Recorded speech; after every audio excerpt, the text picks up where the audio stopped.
안녕하세요. 서울 아산병원 재활학과의 김원입니다.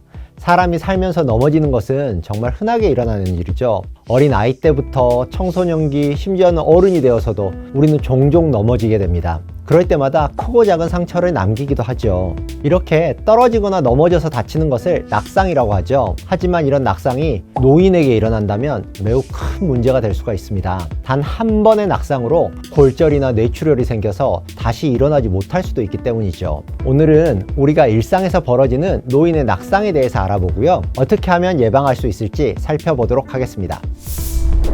젊었을 때는 운동 및 인지 기능이 좋기 때문에요. 간혹 낙상이 발생하더라도 크게 다치지 않는 경우가 많습니다. 하지만 우리의 몸은 항상 젊을 수만은 없죠. 시간이 흐르면서 자연스럽게 나이를 먹게 되고 나이가 들어감에 따라서는 신체 기능이 점점 저하되게 됩니다.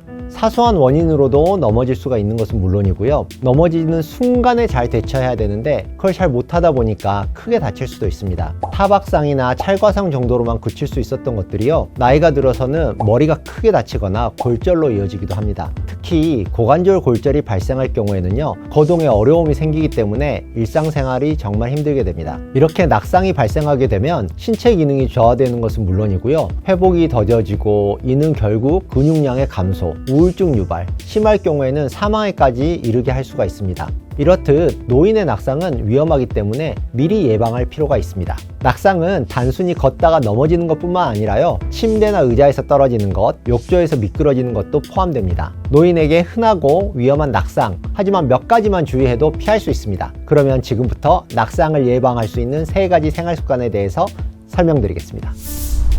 첫 번째, 집안의 전선을 깔끔하게 정리합니다. 낙상은 집에서 많이 발생합니다. 지금 집안을 한번 살펴보세요. 선풍기, 전기장판, 핸드폰 충전기 이런 것들을 위한 전선이 아무렇게나 놓여 있는 것을 볼 수 있습니다. 가전제품을 사용하고 정리하는 것도 중요하지만 매번 사용하는 가전제품이라면 거실이나 방의 중앙에 두지 마시고요. 벽 쪽으로 제품을 두고 전선을 정리해서 이동하실 때, 걸어 다니실 때 발에 걸려 넘어지지 않도록 꼭 준비를 해 두셔야 됩니다.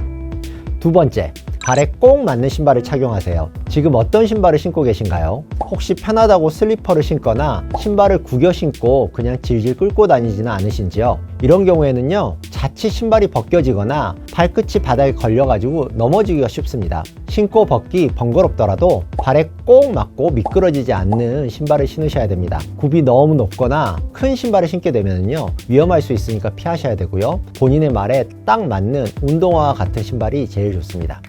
세 번째, 잠자기 전에 화장실을 다녀오세요. 늦은 밤이나 새벽에 일어나서 화장실에 가고 싶었던 적이 있으실 겁니다. 가족들을 깨우기에는 미안하고 혼자서도 할 수 있을 거라는 생각에 화장실을 가다가 낙상을 당하는 경우가 많습니다. 밤에는 어둡죠. 특히 화장실은 물기가 남아있어서 미끄럽고 그 바닥에 있는 타일도 미끄럽습니다. 그렇기 때문에 더욱 주의해야 되는데요. 또한 낙상이 일어났을 때도 화장실 주변에는 단단한 변기나 세면대가 있기 때문에 골절이 잘 일어나게 되고요. 머리가 다칠 수도 있어요. 그렇기 때문에 자기 전에는요, 화장실을 미리 다녀오는 습관을 갖도록 하십시오. 구독, 좋아요, 알림 설정. 주변에 낙상의 위험이 있는지 한번 둘러보시고 생각해 보세요. 그리고 앞서 말씀드린 3가지 생활 습관에 대해서 꼭 실천해 보십시오. 낙상으로부터 나와 우리 가족을 지킬 수 있습니다. 언제 어디서든 누구에게나 일어날 수 있는 낙상 사고, 생활 습관을 통해 예방하시고요. 건강한 생활을 이어가시기를 응원하겠습니다.